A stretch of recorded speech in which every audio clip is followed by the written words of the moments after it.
السلام علیکم ورحمۃ اللہ وبرکاتہ عزیزم، آپ کا آڈیو چند دن پہلے مل گیا۔ یہ ذہن میں شاید گزر رہا ہوگا کہ نہ معلوم جواب ملے گا نہیں ملے گا، کیا ہوا پتہ نہیں، میں نے کوئی ایسی باتیں تو نہیں لکھ دی۔ سب سے پہلے ذہن میں رکھ لیجئے کہ اللہ تبارک و تعالی اپنی رحمت سے جب اس مقام پر کسی کو بٹھاتے ہیں اور یہ ذمہ داری سونپتے ہیں تو سب سے پہلے تو ذہن میں رکھنا کہ کسی کی تحقیر دل میں آنے کا سوال ہی پیدا نہیں ہوتا۔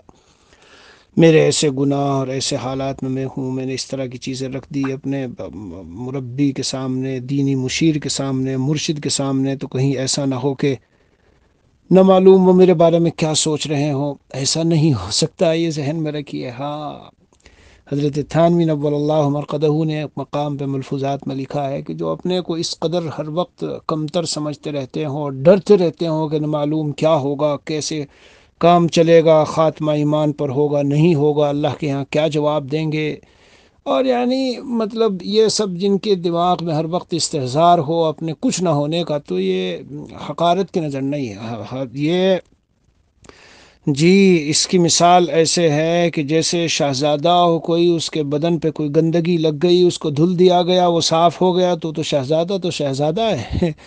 تو اسی لیے اگر گناہ کبھی کچھ ہو تو بہرحال مجھے اس وقت میں اس تفصیل میں نہ جاتے ہوئے بس یہ عرض کرنا ہے کہ آپ ذہن میں شاید یہ سوچ رہے ہوں گے کہ نہ معلوم جواب نہیں آیا، کیوں، کیا بات۔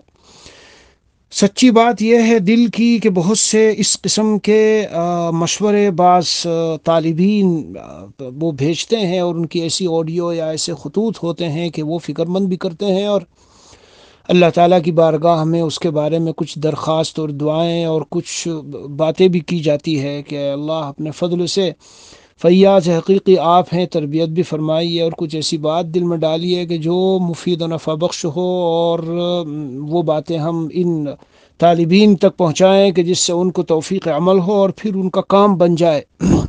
تو بس کچھ اسی طرح کا معاملہ میرے عزیز یہ آپ کے تعلق سے بھی تھا۔ میں دو چار باتیں عرض کرتا ہوں، بہت دھیان سے سننا، بہت درد دل کے ساتھ عرض کر رہا ہوں۔ سب سے پہلے تو میرے پیارے یہ بات ذہن میں رکھنا ہے، سارا بدن سر سے پیر تک ہمیں اللہ عز و جل نے دیا ہے، بنایا ماں کے پیٹ میں، تو دنیا کی کوئی ایسی کوئی ایسی فیکٹری ہو، کوئی ایسا کارخانہ ہو، کوئی ایسی کمپنی ہو جو دعویٰ کر دے، چاہے وہ امریکہ ہو، جرمن ہو، جاپان ہو، فرانس ہو، کوئی بھی ملک ہو، کہ ہم بھی اس میں کچھ شریک تھے، کوئی نہیں کر سکتا میرے عزیز۔ تو میرے پیارے ہر لمحہ، ہر لحظہ، ہر آن زندگی کے ہر سانس اس کا استحضار رکھا کرو کہ یہ سارا میرا جو بدن ہے یہ سب اللہ تعالیٰ کی عطا ہے، اللہ نے بنایا ہے۔ یہ آنکھیں، یہ کان، ناک، یہ خوبصورت جسم، یہ چہرہ، یہ ہاتھ، یہ پیر، یہ جتنا بھی جو بھی ہے، اور پھر ان میں جو انرجی اور قوت و صلاحیت ہے وہ بھی رب حقیقی، جی ہمارے خالق و مالک اللہ نے دی۔ خالق اور مالک اور رب، یعنی بنایا، بنانے کے بعد دنیا میں بھیج دیا، اور بھیجنے کے بعد پھر اس کی تربیت کرنا، اس کے لیے غذاؤں کا انتظام، کھانے کی چیزیں چاہیے، پینے کی چیزیں چاہیے، سارا بتاؤ میرے عزیز کون کرتا ہے؟ تو اس کی نافرمانی میں اپنی زندگی گزارنا کیسی نہ سمجھی ہے۔ یہی چہرہ ذرا سا ادھر ادھر کر دیا جائے، دماغ کی کوئی رگ تھوڑی سی وہ ہو جائے، آنکھوں سے نظر نہ آئے، اندھا کہلاوے، جی زبان سے نہ بولا جائے، گونگا کہلاوے، کان سے نہ سنا جائے، بہرا کہلاوے، پیر کا اچانک کوئی ایکسیڈنٹ کے حادثے میں آ گیا تو پتہ چلا پیروں سے معذور ہو کے زندگی بھر کے لیے لیٹ گیا، کوئی ایسی بیماری لگ گئی کہ اندر کی جو قوت ہے وہ ساری ختم ہو گئی، کسی کام کا نہ رہا۔ یہ استحضار چاہیے ہمیں۔ پورا قرآن شروع سے لے کے اخیر تک میرے عزیز اگر پڑھو گے اور اس کا کچھ ترجمہ سنو گے، معنی مطلب میں ذرا جاؤ گے، تو آپ کو یہ پتہ چل جائے گا کہ اللہ تعالیٰ ان باتوں کو بار بار بار بار بیان فرماتے ہیں۔ زمین آسمان میرے ہیں، زمین آسمان کے درمیان جو کچھ ہے وہ سب میرا ہے، اور اے انسانو، اے میرے بندو، تم کو میں نے پیدا کیا، میری ہی طرف لوٹنا ہے۔ تو میرے عزیز سب سے پہلے میں آپ کو اس طرف ذہن آپ کا متوجہ کرنا چاہتا ہوں کہ یہ قوت، یہ طاقت، یہ انرجی، یہ بدن، یہ اعضاء سب اللہ تعالیٰ کے دیے ہوئے، تو ذرا سوچا کرو، کم از کم ایک وقت نکال لو 2 3 4 منٹ کے لیے۔ اگر یہ سوچو گے تو یہ اعضاء بدن گناہ کی طرف پھر نہیں چلیں گے، پھر نظر غلط جگہ اٹھنی مشکل ہو جائے گی، پھر یہ ہاتھ جس طرح آپ استعمال کر رہے ہیں غلط طریقے پر، اور یہ کہتے ہیں رکا نہیں جاتا، میرے لیے بہت مشکل ہے حضرات، کیا کروں، مجھ سے رکا نہیں جاتا، رکا تو جائے جب آپ رکنے کے لیے تدبیر کریں. یہ تدبیروں میں سے ایک تدبیر ہے. جب اندر سے قوت شہوت کا جوش آوے اور آپ یہ اپنے ہاتھ کو غلط استعمال کرنے کی طرف چلیں، فوراً سوچیں یہ شہوت اندر میں اللہ نے دی، یہ قوت اندر میں اللہ نے دی، یہ انرجی اللہ نے دی، یہ ہاتھ اللہ نے دیا. دیکھیں، غور کریں کہ ہائے ہائے میں کیا کرنے جا رہا ہوں. اگر مجھ سے کل یہ نعمتیں اللہ نے چھین لی، جیسا کہ دنیا میں جا کے دیکھ لو کتنوں سے اللہ نے چھین رکھی ہے. معذور ہیں، کمزور ہیں، بیمار ہیں، کوئی کینسر کا، کوئی شوگر کا، کوئی کسی کے اندر مردانہ قوت بالکل ختم، وہ بیوی کے لائق نہیں، طلاقیں ہو گئی، بیچارہ چاروں طرف ایسے پریشان پھر رہا ہے. ابھی میری ایسے ایک شخص سے 4 دن پہلے یہاں ملاقات ہوئی، ہے ہی نہیں اس قابل، نکاح ہوا، قدرت ہی نہیں ہوئی، اس کو قدرت ہی نہیں ہوئی، بالآخر طلاق دینی پڑی. تو یہ سب اللہ کی دی ہوئی نعمتیں ہیں میرے عزیز. سب سے پہلے تو ذہن میں یہ رکھو اور اس پر تھوڑا سا غور کرو. استحضار اسے کہتے ہیں، دھیان جمانا، مراقبہ، سوچنا، غور و فکر کرنا. قرآن میں بہت جگہ اس کی دعوت دی گئی، جگہ جگہ جگہ جگہ اس کی دعوت دی گئی ہے. ہاں، نمبر 1 ہو گیا. نمبر 2، یاد رکھو یہ بات اور دل کی تختی پہ لکھ لو، رچا لو، بسا لو کہ کائنات کے کسی کونے میں کہیں کسی جگہ ہم تنہا نہیں، اللہ تعالیٰ ہر جگہ ساتھ ہے. یہ مضمون بھی قرآن میں بہت زیادہ اللہ تعالیٰ نے بیان فرمایا. یعلم ما تسرون وما تعلنون، جو تم چھپ کے کرتے ہو، علانیہ کرتے ہو، اللہ جانتے ہیں. الم یعلم بان اللہ یرا، میرے بندے تجھے پتہ نہیں کہ میں تجھے دیکھ رہا ہوں. یعلم خائنۃ الاعین وما تخفی الصدور، آنکھوں کی خیانت کو بھی اللہ جانتے ہیں اور جو سینوں میں چھپائے ہوئے وہ بھی جانتے ہیں. جی، اور کہیں پر یوں آیا کہ اس میں یہ ہے کہ تم 2 ہو تو مگر اللہ تیسرا ہے، تو تم 3 ہو مگر اللہ وہاں چوتھا ہے. ولا خمسۃ الا وسادسهم ولا ادنى من ذلك ولا اکثر الا هو معهم.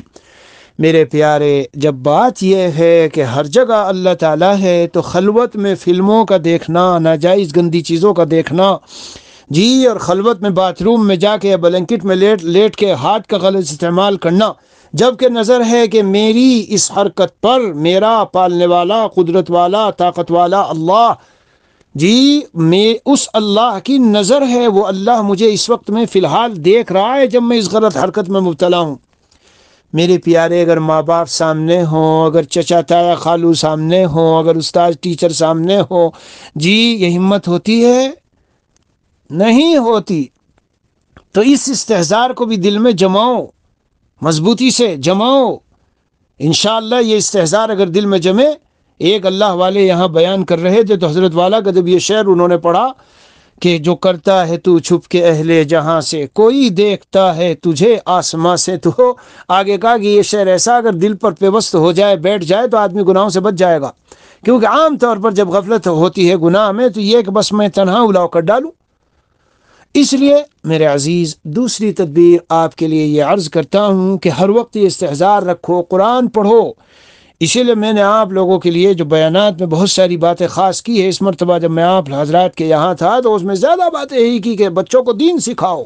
قرآن میں کیا اللہ بیان فرما رہے ہیں، کیا مضامین ہیں، کیا معانی ہے، کیا فرما رہے ہیں، کیا خطاب کر رہے ہیں اپنے بندوں کو. یہ ایک طرح کا ایک خط ہے، ایک لیٹر ہے اپنے بندوں کے نام. اسے ہم سمجھیں تو خود بخود بہت سارے گناہوں سے رکنا نصیب ہوتا ہے. یہ دوسری بات میں عرض کر رہا ہوں، اس لیے اس کا بھی استحضار کیجئے. ہاں، کہ اللہ تعالی ہر لمحہ، ہر لحظہ اللہ کی نظر. مجھے ایک شخص نے لکھا، حضرت نظروں کی حفاظت بڑی مشکل. تو میں نے اسے کہا، بھائی دیکھو، مومن بندے ہیں ہم تو ہر وقت ایک فکر اور اہتمام تو رکھنا پڑے گا. اس کی عادت ڈالو. مشائخ کے پاس رہ کر یہ عادت ڈل جاتی ہے. جب ڈل جاتی ہے، کیا میں نے ان سے کہا، میں نے کہا بظاہر تو اس سے بچنا آسان اس لیے ہے کہ ہر وقت یہ سوچنے لگ جاؤ میری ان نظروں پر ہر وقت اللہ تعالیٰ کی نظر ہے. میری ان نظروں پر ہر وقت، جیسے ادھر ادھر نظر پڑے گی فوراً خیال آئے گا اللہ تعالیٰ دیکھ رہے ہیں، اللہ تعالیٰ دیکھ رہے ہیں.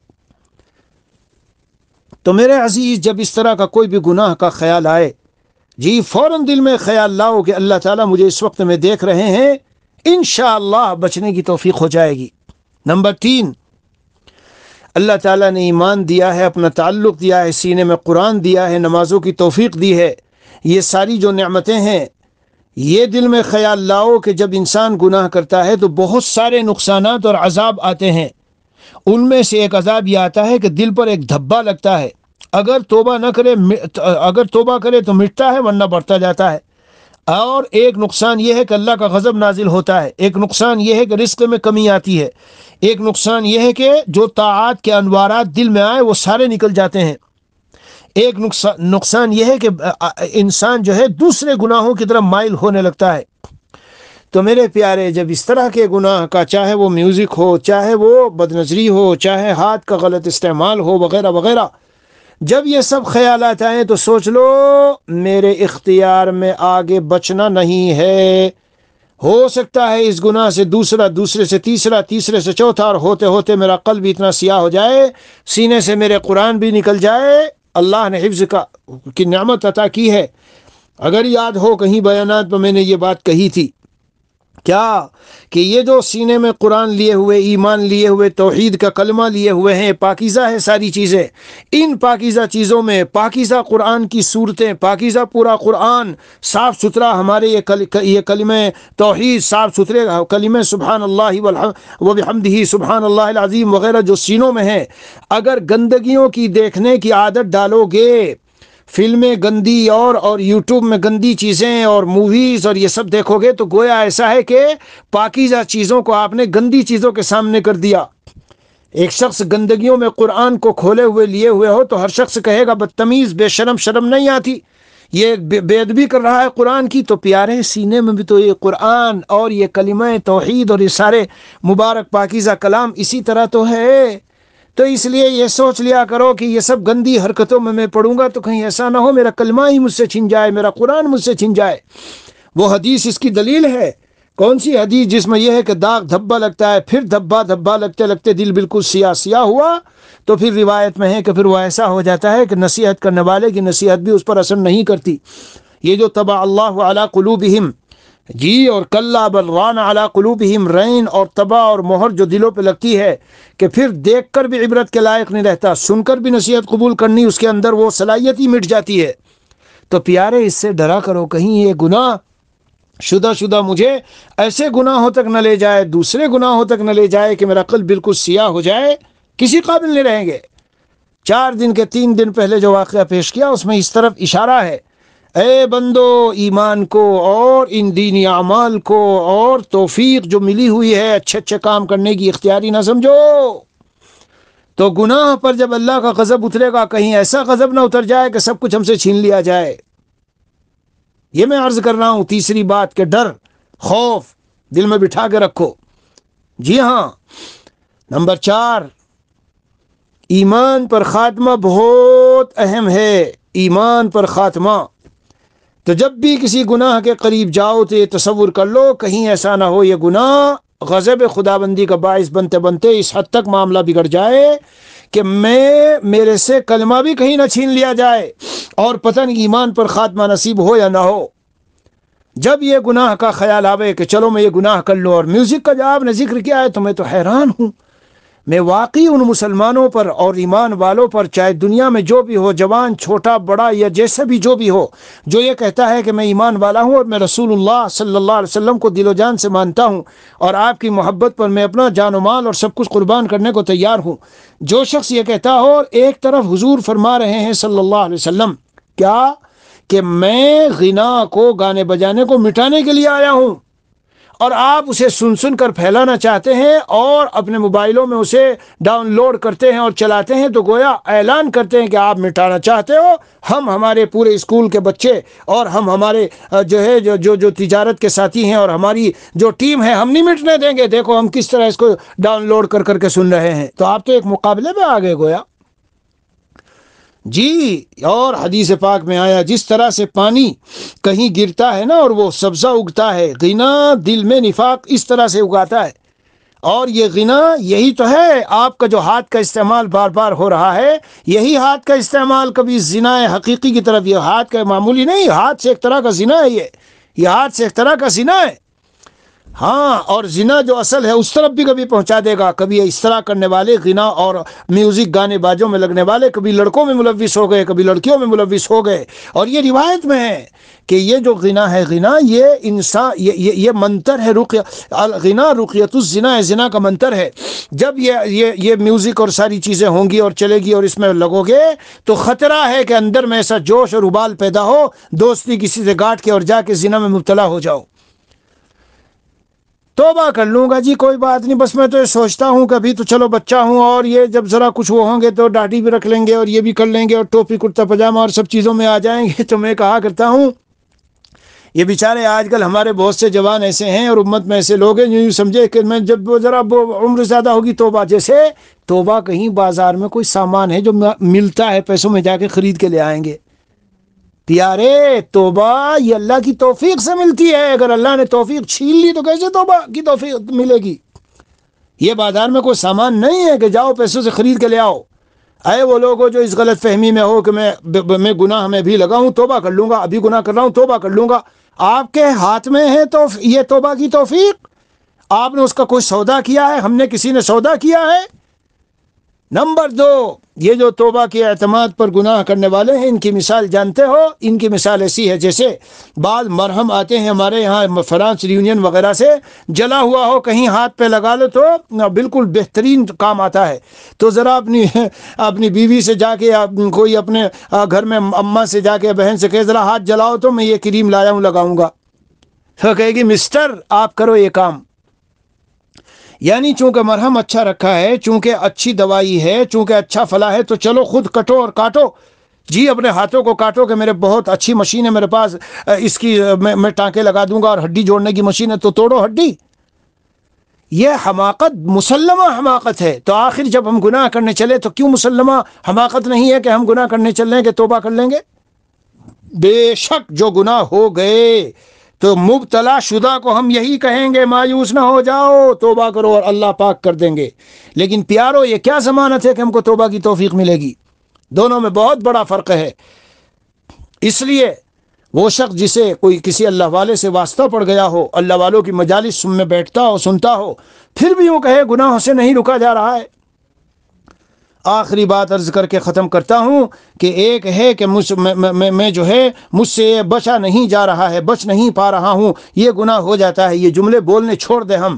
مجدد تھانوی رحمۃ اللہ علیہ فرماتے ہیں کہ پورے تصوف کا خلاصہ ہے قوت کا استعمال کر کے گناہوں سے بچو اور قوت کا استعمال کر کے طاعات کو انجام دو. یہ نہیں کہ ہو نہیں رہا. ہاں، اب اگلی بات جو آخری میں کہنا چاہتا تھا، کبھی کبھی گناہ سے بچنے کی قوت و ہمت کمزور پڑ جاتی ہے، طاعات کرنے کی کمزور پڑ جاتی ہے. اس کے لیے میں ایک نسخہ عرض کرتا ہوں جی. جیسے ایک تو پرہیز ہوتا ہے اور ایک ساتھ میں کچھ غذا بھی دے رہا ہوں. لا حول ولا قوت الا باللہ ولا ملجا ولا منجا من اللہ الا الیہ. لا حول ولا قوت الا باللہ ولا ملجا ولا منجا من اللہ الا الیہ. اسے اس تصور سے پڑھو جو اس کا معنی ہے، اے اللہ، نہ میں کوئی طاعت و عبادت کر سکتا ہوں، نہ کسی گناہ سے بچ سکتا ہوں مگر آپ کی مدد سے میرے مولا. میری کوئی جائے پناہ نہیں ہے اللہ، میرا کوئی ٹھکانے کی جگہ نہیں سوائے آپ کی ذات عالی کے. انشاءاللہ ایک ایک تسبیح تصور سے پڑھ لو. زیادہ وظیفے نہیں بتائے جاتے، ورنہ تو آپ کہیں گے وہ وظیفے پہ عمل نہیں ہو رہا، اس کے لیے کوئی اور وظیفہ بتا دو، اس پہ عمل نہیں ہو رہا، کوئی اور وظیفہ بتا دو. بس اس تصور سے 100 مرتبہ اس کو پڑھ لو، 200 مرتبہ پڑھ لو. انشاءاللہ یہ ایسا مجموعہ ہے کہ میرے اس جواب کو 1 بار سنو، 2 بار سنو، 3 بار سنو جی، اور انشاءاللہ باذن اللہ تعالی اس سے جب کبھی ہمت میں کمزوری آنے لگے پھر سنو تو ایک ہمت و قوت ملتی رہے گی. اور دعاؤں کی بزرگوں سے، اپنے والدین سے اور اللہ کے نیک بندوں سے درخواست بھی کرتے رہو، ہاں، کہ میں صحیح نیک بندہ بن جاؤں، طاعات پر جمنے والا ارادہ ماشاءاللہ آپ کے دل میں ہے. یہ سعادت کی بات ہے بھائی، خوش نصیبی ہے کہ ارادہ آپ کے دل میں ہے ماشاءاللہ، اور آپ اس طرف آنا چاہتے ہیں اور بچنا چاہتے ہیں. یہ بھی، اس کو بھی ایک غنیمت جانو، نعمت جانو. ہاں، نعمت جانو، ورنہ ایسا حال ہو جاتا ہے کہ آدمی ہاتھ پاؤں ڈھیلے کر کے چھوڑ دیتا ہے. یار جب بچا نہیں جاتا تو چھوڑو بس، اب چھوڑو بس، جو چل رہا ہے جیسے چل رہا ہے، جیسے ہوگا. کہتے ہیں دیکھی جائے گی جب یہ سب ہوگا. تو کسی کا بیان میں نے سنا تھا 1-2 سال پہلے، دیکھی جائے گی جب قبر میں سخت عذاب ہوگا. دیکھی جائے گی جب آخرت میں جی پل صراط جہنم کے اوپر سے وہاں گزرنا ہوگا، دیکھی جائے گی جب تنے تنہا قبر کے تنگ و تاریک گڈھے میں ڈالے جاؤ گے، کیا دیکھی جائے گی اس وقت؟ پھر دیکھی جائے گی نہیں ہے، قرآن پورا بھرا ہوا ہے، پڑھیے، جگہ جگہ اللہ نے کہا ہے گزر گیا وہ وقت، اب کچھ نہیں ہوتا، ہاں اب تو بس عذاب چکھو۔ اللہ ہماری اس حالت سے حفاظت فرمائے۔ وصلی اللہ علی نبی الکریم وعلی آلہ واصحابہ اجمعین۔ یہ سوال آپ کا ایسا تھا کہ میں نے سوچا اچھی طرح اطمینان سے جواب دے دوں تاکہ دوسروں کو بھی نفع ہو جائے میرے عزیز، ہاں اس لیے بس میں نے اطمینان سے یکسوئی کے ساتھ چند دن گزرے، مگر یہ نہ سمجھنا کہ میں غافل تھا، آپ کے لیے دعائیں بھی دل سے جاری ہے اور انشاءاللہ جاری رہے گی، جب طلب آپ کے سامنے ہے تو آپ کے دل میں ہے تو دعائیں بھی جاری ہے، اور ساتھ میں یہ نسخہ ہے، بس اس نسخے میں جو پرہیز ہے اسے اور جو غذا ہے اسے استعمال کرو، اور جو صبح و شام کے میرے عزیز معمولات ہیں ان پر چلتے رہو، ان کو پڑھتے رہو، ہاں ان کو پڑھتے رہو، انشاءاللہ اس کی برکت سے بھی بہت ساری چیزوں سے خود بخود حفاظت ہو جاتی ہے۔ والسلام علیکم ورحمۃ اللہ وبرکاتہ۔